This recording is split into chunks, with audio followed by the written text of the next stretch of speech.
ജെനീസ് അതിനകത്ത് പങ്കെടുക്കുമോ? പങ്കെടുക്കും. കൃത്യമായിട്ട് പറയുമോ?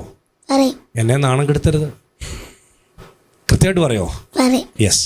അപ്പോൾ ഞാനൊരു കാര്യം ചെയ്യാം, ഒരു റാപ്പിഡ് ഫയർ നടത്താൻ പോവാണ് കേട്ടോ.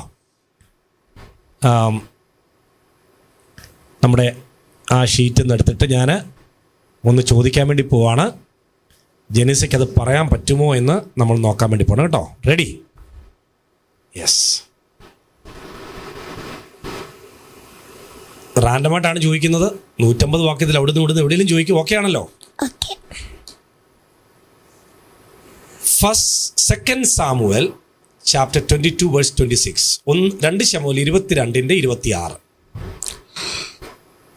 ദയാലുവോട് നീ ദയാലുവാകുന്നു, നിഷ്കളങ്കനോട് നീ നിഷ്കളങ്കൻ. Very good, very good. ഇനി നമുക്ക് അടുത്ത ചോദിക്കാൻ വേണ്ടി പോവാണ്.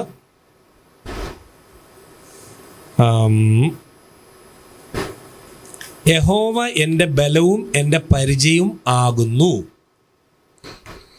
സങ്കീർത്തനം 28:7. Very good. Psalms 34 verse 11.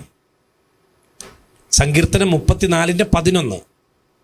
മക്കളെ വന്ന് എനിക്ക് ചെവി തരുവീൻ, യഹോവയുള്ള ഭക്തി ഞാൻ ഉപദേശിച്ചു തരാം.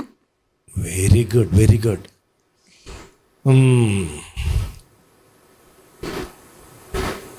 യഹോവ ഭക്തി ജ്ഞാനത്തിൻ്റെ ആരംഭമാകുന്നു.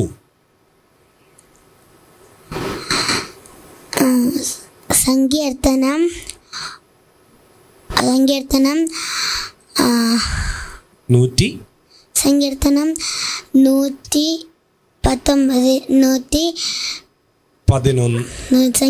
111. Very good, very good. Super, super. ഇതൊരു റാൻഡം ഫയർ ആണ്. റാൻഡം ഫയറിലാണ് ജെനീസ് ഇങ്ങനെ ഇത്രയും പെർഫോം ചെയ്യുന്നത്. ഓക്കെ. സങ്കീർത്തനം 128:1. യഹോവയെ ഭയപ്പെട്ട് അവന്റെ വഴികളിൽ നടക്കുന്ന ഏവനും ഭാഗ്യവാൻ.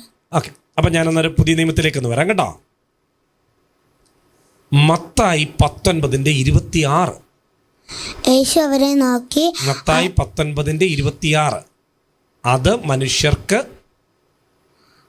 മനുഷ്യർക്ക് അസാധ്യമെങ്കിലും ദൈവത്തിന് സകലവും സാധ്യം എന്ന് ഉത്തരം പറഞ്ഞു.